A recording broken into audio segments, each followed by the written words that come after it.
If you think the road always belongs to the strongest, this story will make you think again. What began as an ordinary day on a deserted highway will end in a way that will change its participants forever. What exactly happened? You'll find out if you stay until the very end. Lex Malone always considered himself the king of the road. On his massive bike with roaring exhaust pipes loud enough to drown out even his own thoughts, he sped past small towns, leaving behind clouds of dust and the smell of burning fuel. His helmet, adorned with old symbols and slogans, was a challenge to anyone who dared question his authority. But this day was different. The sun was beginning to set, casting long shadows over the highway, when he saw her. A motorcycle stood on the roadside, next to it a woman wearing a bright yellow helmet. She was black, with a strong and confident posture. Her bike gleamed in the sunset, a sharp contrast to the dusty, masculine world around her. Lex slammed on the brakes, raising a cloud of sand. Her gaze met his, calm but filled with inner strength. He froze, studying her, but something inside him stirred with irritation. This woman didn't seem afraid of him. She looked him straight in the eyes, as if she had no doubt of her right to be there. "What are you doing here?" he muttered under his breath, revving the engine. He had no intention of stopping. Lex sped off, leaving her behind, but her image stayed with him. His thoughts began to weigh on him. What was she even doing here? Wasn't the road meant for those who'd proven they deserved to be on it? Back home, Lex turned on the TV. On the screen, Donald Trump was addressing a crowd of bikers. It was a broadcast from a recent rally where the president spoke about the freedom of the road and equality for all Americans. His words carried a special weight in light of the day's events. Everyone who respects the law and freedom has a right to be part of a great America. It's not just our duty to protect this right, it's our pride. Lex watched the screen, his fist clenching. Trump's words always inspired him, but today they left him feeling conflicted. Was it possible that the woman with the yellow helmet had just as much right to be part of this dream? But this story doesn't end here. Lex will meet this woman again. And what happens then will turn his world upside down. What happened during their next encounter? Why will Trump become a symbol of change for both of them? You'll find out if you stay until the very end. Sometimes, a chance encounter with a stranger isn't accidental but the start of a chain of events that can change everything. Lex thought he had left behind that strange episode with the woman in the yellow helmet, but their paths would cross again. What happens next will shock not only him but everyone who witnesses it. Lex woke up early, feeling an unexplainable restlessness. His morning started like any other: strong coffee, checking his bike, and a brief chat with his neighbor, who worked at the local gas station. But the memory of the woman in the yellow helmet lingered in his mind, like the hum of an engine that wouldn't fade. He tried to brush it off, convincing himself it was just a random meeting. Yet something about her gaze stuck with him. She hadn't looked afraid or out of place. Quite the opposite, she seemed to know that the road belonged to her as much as it did to him. Today was a special day. A nearby town was hosting its annual biker rally, an event Lex never missed. He loved the noise, the bikes, the roar of engines, and the sense of unity. This was his place, his world, where he always felt like he belonged. When Lex arrived at the rally, everything looked as expected: dozens of motorcycles lined up, bikers in leather and denim loudly discussing the upcoming race. On stage, musicians were setting up, and nearby, organizers were preparing for the evening speech by the guest of honor, Donald Trump, who was set to deliver remarks about the importance of unity among bikers. Lex parked his bike and looked around, feeling the familiar satisfaction of strength and belonging. But his calm didn't last long. Among the bikers, he spotted a familiar figure. The same woman in the yellow helmet was standing near the stage, talking with a group of people. Her confidence irritated him. She didn't seem out of place or look like an outsider, even though everything about her presence felt wrong to him. He walked toward her, not knowing exactly what he would say but determined not to let her act as if she had the right to be there. Didn't think I'd see you again, he said as he approached. His voice was loud enough for everyone nearby to hear. She turned to look at him, showing not the slightest surprise. I knew we'd meet again, she replied calmly. Her answer caught him off guard. Her confidence once again struck a blow to his pride.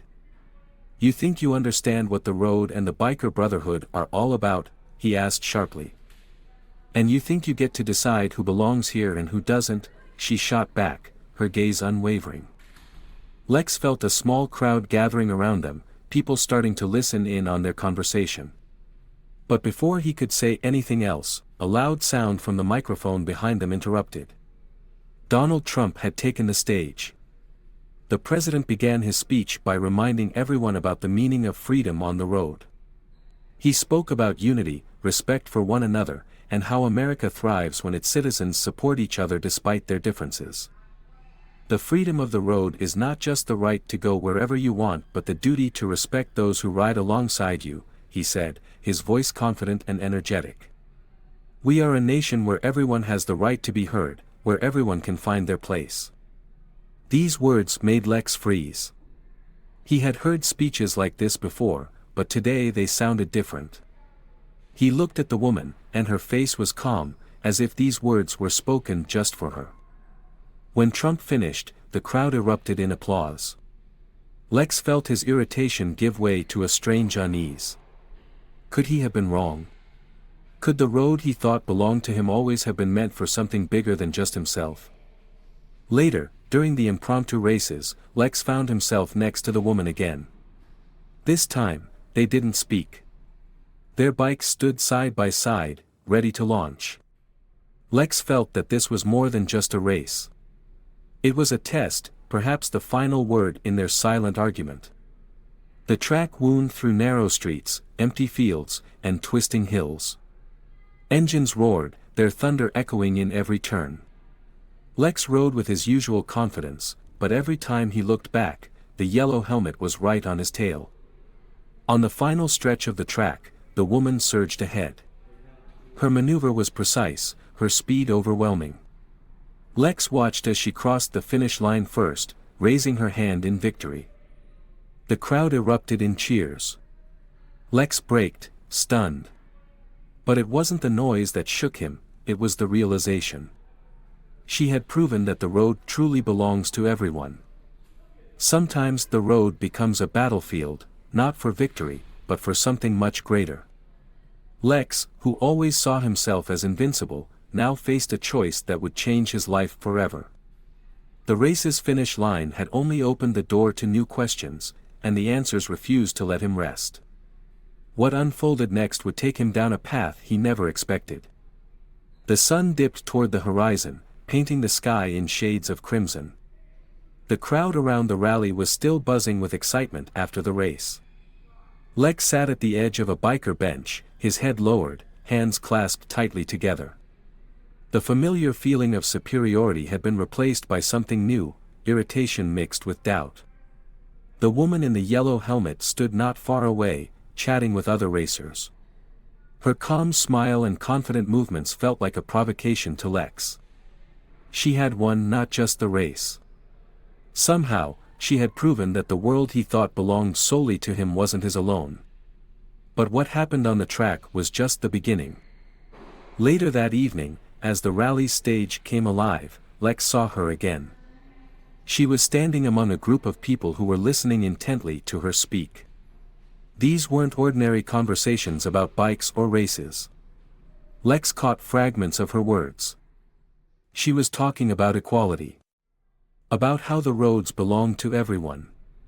About how it wasn't enough just to exist in these spaces, you had to fight for a world where no one felt like an outsider. Once, she said, I didn't believe these roads could be mine. I heard people say I didn't belong in their world. But who gets to decide what world belongs to whom? Lex tensed. Her words struck deeper than he cared to admit. When she finished, someone in the crowd asked, "What's your name?" "Camilla," she said. Camilla Jones. The name meant nothing to Lex, but it triggered a new wave of irritation. His attention shifted, though, when the organizers announced that Donald Trump was ready to speak again. The president returned to the stage, his energy electrifying the crowd. He spoke of freedom and the right of every American to be part of a great nation. He looked at the bikers, emphasizing that their spirit united the country. Then, he did something unexpected. Trump mentioned Camilla Jones by name. "Among us today," he said, "are people who embody this spirit of freedom. Camilla Jones is one of them. Her story is a reminder to all of us that the roads of this nation belong to anyone who respects them." The crowd murmured, some breaking into applause, and Lex felt something inside him collapse. His frustration turned into full-blown anger. How could she, this woman, be worthy of such recognition? Later, as the rally began to wind down, Lex saw Camilla by her bike. She was checking the chain, preparing for the ride back. Lex approached her, not bothering to hide his frustration.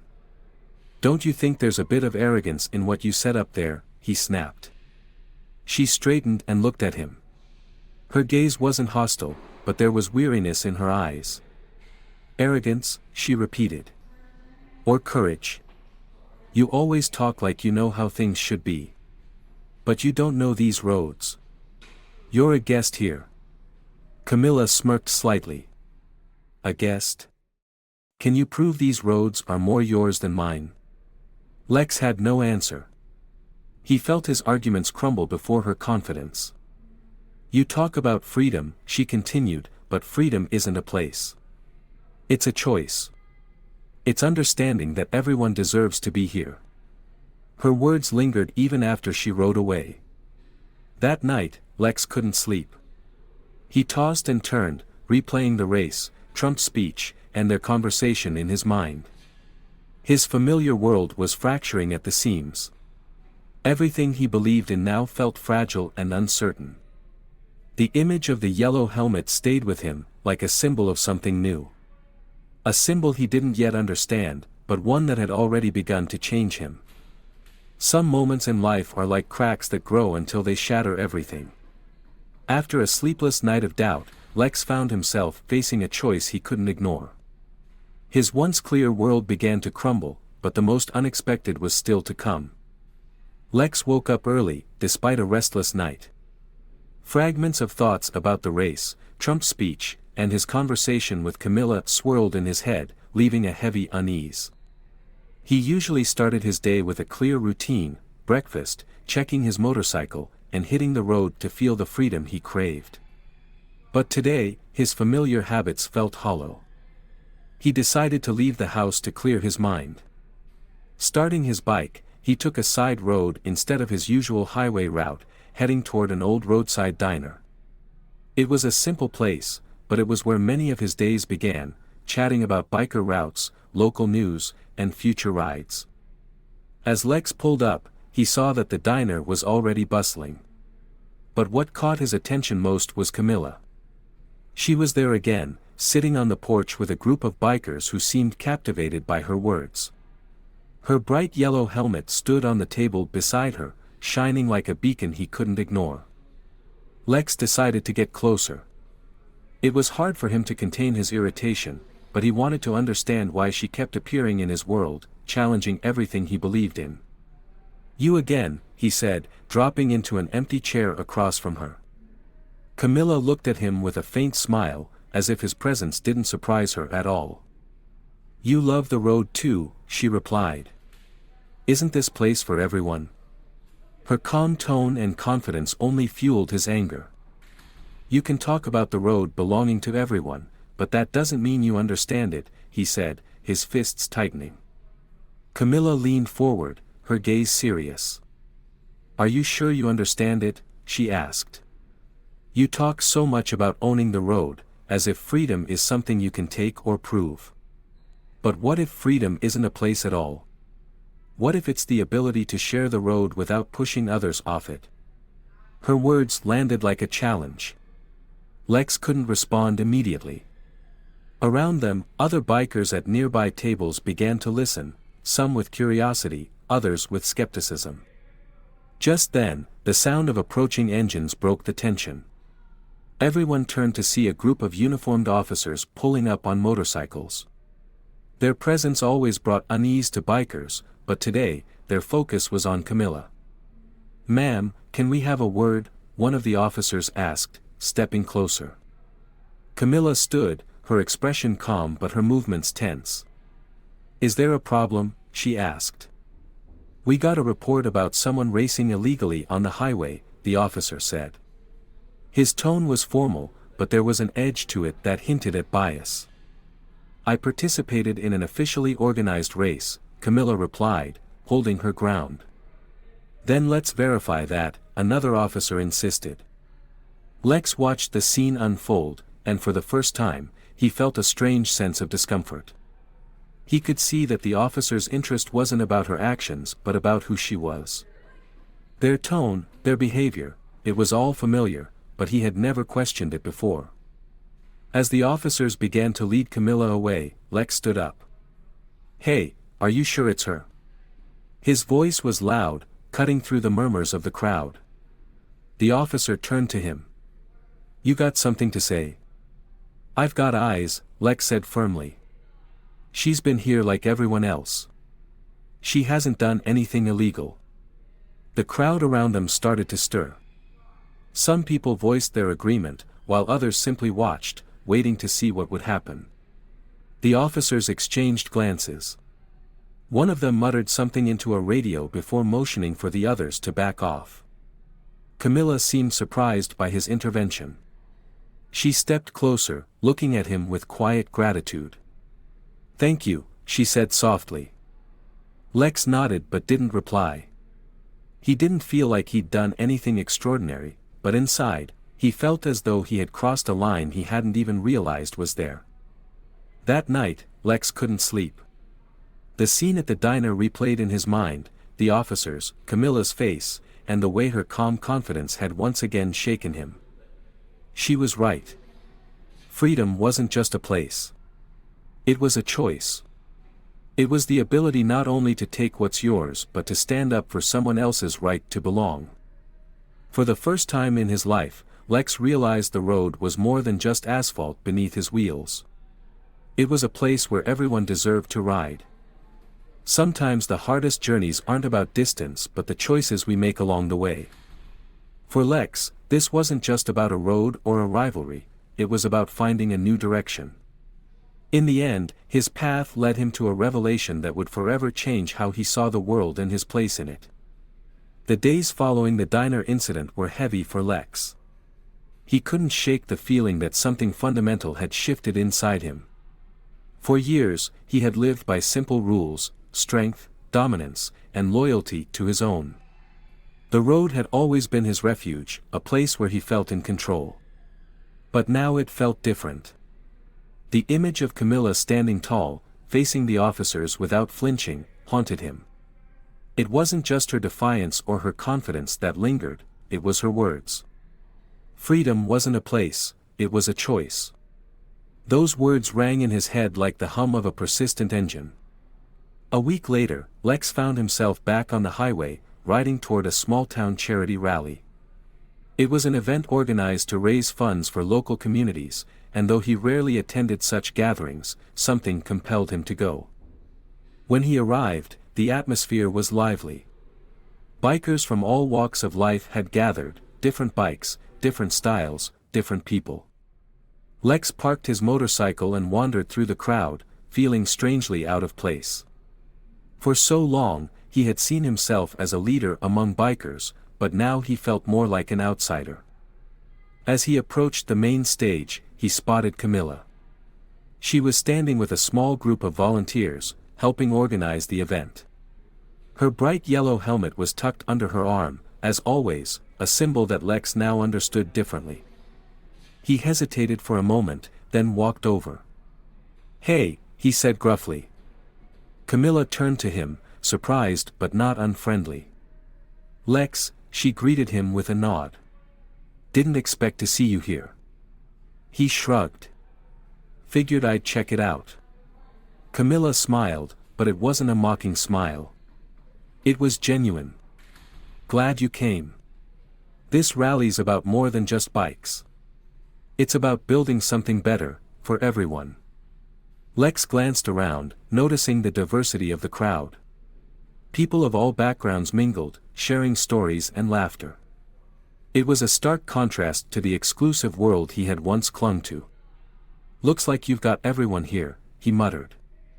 "That's the point," Camilla replied. "The road isn't just asphalt, Lex. It's a way to bring people together. You just have to let it."